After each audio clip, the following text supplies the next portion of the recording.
And in this episode of the Walking Inspiration Newsletter number 32, I teach the 4 steps. First step is keep the holiday weight off. The easy health tip of the week will be eat less this holiday season. Step 2, staying consistently walking this holiday season. I guess you could say this is the holiday issue, right? In the Do You Know section, I talk about the World Walk. In step 3, how to commit to your why. And in step 4, how to dress in layers for the cold weather. So, hi, I'm Frank Ring. I'm the author of the Amazon bestseller, Walking for Health and Fitness.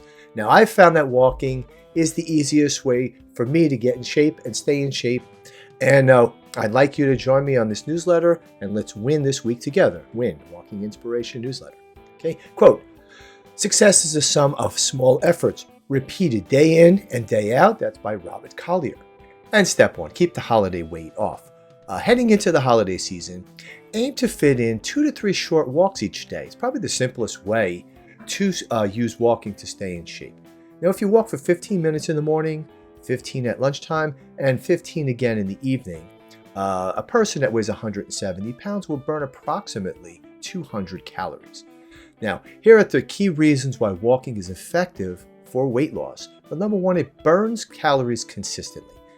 Walking, it's a low-impact, steady-state exercise that helps you burn calories without putting too much strain on the body.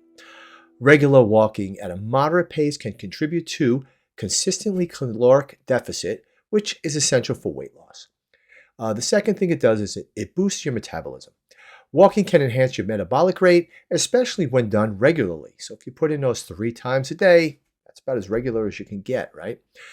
As you build lean muscle and increase aerobic endurance, your body becomes more efficient at burning calories, even when you're resting. And the third benefit is that it supports sustainable activity. Now, walking is easy to incorporate into your daily routines, making it a sustainable and accessible form of exercise for long-term weight management. Its low-intensity nature also reduces the risk of injury, keeping you active over time. Now, this explanation is based on a general exercise physiology, and that's from Harvard University Medical School. The easy health tip of the week.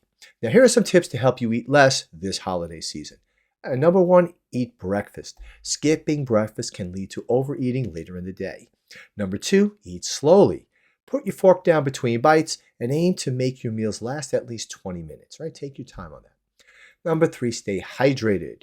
Drink plenty of water throughout the day and refill your glass during dinner time. Number 4, practice portion control. Use portion size guidelines. Number 5, eat mindfully. So when you're eating less healthy foods during the holiday season, savor the flavor, take your time to enjoy it, that less healthy food, and it'll help you feel fuller without eating more. And number 6, exercise. Okay, again, that's why we're here in Walking for Health and Fitness. Physical exercise may reduce your preference for unhealthy foods. And in step 2, staying consistently walking this holiday season. So the holiday season, it's a time for your family, for your friends, for food and gratitude, but it can also disrupt your regular fitness routine. Staying consistent with walking during the holidays doesn't have to be a challenge, and with a little planning and focus, you can keep moving and feeling your best, whether you're traveling or staying close to home. So one way you can do it is make walking a family tradition.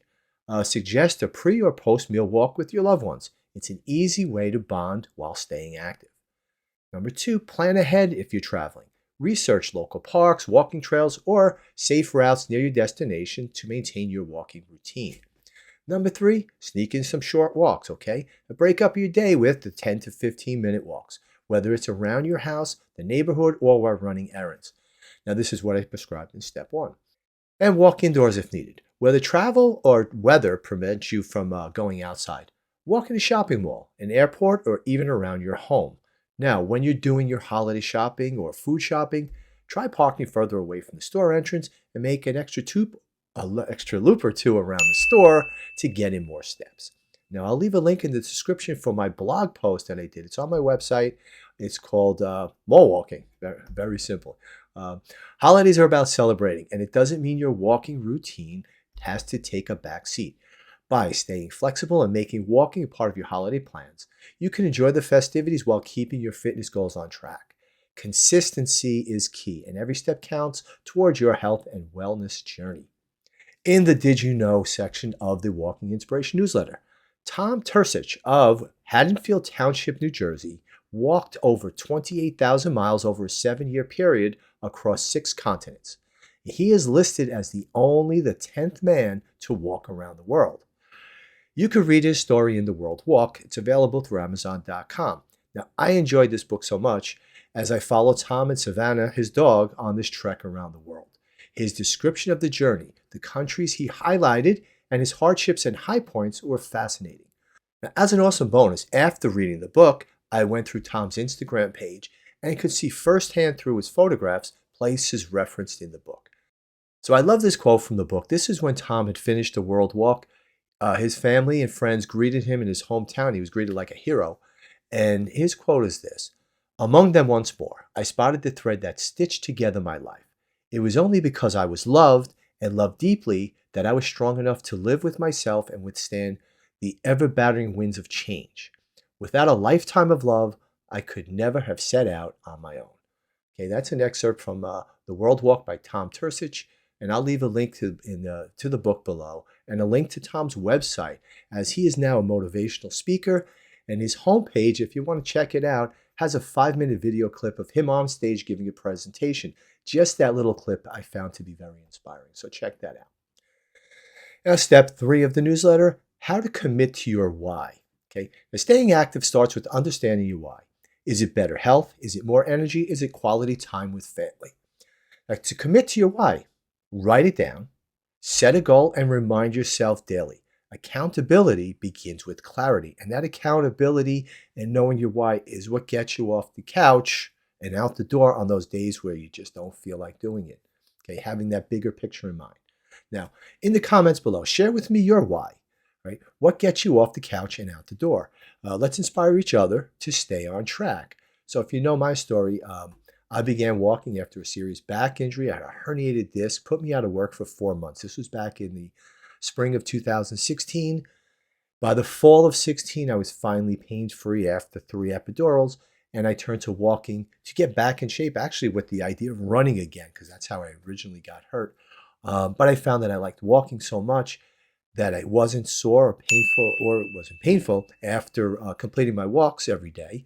And the more I walked, the stronger I got, the further my walks were. And I realized I could never run as far as I was walking because I was always hurt running. Just thought it was always part of running because I'd been hurt so often. So that's my why. My why is to keep my back healthy and my core strong. So do you need to find your fitness purpose? Let me help you start walking with meaning. Now, you could go deeper to unlock the motivation you need with my 5-lesson email course. It's called From Why to Walking. It's finding that why to get you out the door and start walking. The course will quickly help you bridge the gap and discover your why for fitness, set lasting goals, and step confidently into your healthier lifestyle. So join me today. I'll leave a link below this video. Check out From Why to Walking, and let's begin walking together towards good health and fitness. And step 4 of the WIN newsletter: cold weather is coming, how to dress in layers. Now, when dressing to go out in the cold, dress in layers. In its simplest form, dressing in layers means this, okay? You have three components. Your base layer: wear a lightweight, breathable layer next to your body. The intermediate layer: wear a heavier material, such as a sweatshirt or a sweater. Now, this acts as insulation, keeping the heat that your body generates. It traps it close to your core and your body. And number 3, the outer layer. Now, this outer layer must prevent the wind from taking away the heat that was built up through your body and held in by the sweatshirt, okay? Even a thin raincoat can be an effective outer layer in cold weather if you layer your clothes properly. If you feel the cold wind on your core, your outer layer is not doing the job, and you may face serious consequences depending on your situation. So when exercising outdoors, we don't want to feel like we're sweating. We don't want to feel sweat buildup. If you find yourself beginning to sweat, open the top of your outer layer and let the heat escape. Okay. Think of the area of around your neck as a chimney flue. Okay. Open the area up, allow the heat to escape, and close it up to trap heat. Now, a scarf is a good addition to layering as it keeps your neck covered and, again, keeps the heat trapped. Also, cover your head to prevent heat loss and wear gloves and appropriate leg wear to stay comfortable. and then click the link above this video right here, because I did a video on how to dress in layers, right? Check that out. And quickly, the product of the week, winter gloves for men and women. They're warm, they're fashionable, they have anti-slip and a touchscreen design. They're warm, they're waterproof and windproof. Not only can they effectively block the rain and the cold, but they also protect your hands from cold air. And the touchscreen operation and the anti-slip design, it helps you if you're fiddling with your phone when you walk. I often take notes for audiobooks that I listen to. I don't have to take my gloves off to operate the microphone when I record my thoughts into my phone. So, the gloves really help out. So it's getting colder here. I live in North Jersey, and being able to use my phone features while I'm walking without having to take the gloves off really make walking convenient and comfortable. Okay, so this wraps up win number 32.